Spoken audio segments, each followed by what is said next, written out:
دنیا آ کر fifth generation کی بات کر رہی ہے کہ ذہنوں کو متاثر کر کے قوموں کے اندر انتشار پیدا کیا جاتا ہے، لڑائی پیدا کی جاتی ہے. اس وقت جو ففتھ جنریشن وار ہے اس کو 1400 سال پہلے بھی رسول اللہ صلی اللہ علیہ وسلم نے بیان فرمایا کہ اب ہم سے یہ مخالفین ہمارے لڑیں گے کس میدان میں؟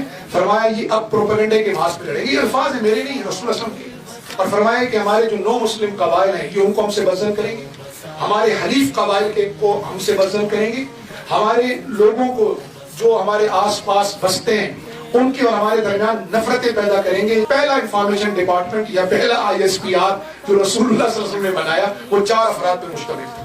اس وقت جو ذرائع ابلاغ تھے نا سر، وہ 2 تھے جن کے ذریعے اپنی بات لوگوں کو کرنے کی جاتی تھی یا اپنا بیانیہ بنا کر لوگوں کو اس بیانیے پر لایا جاتا تھا.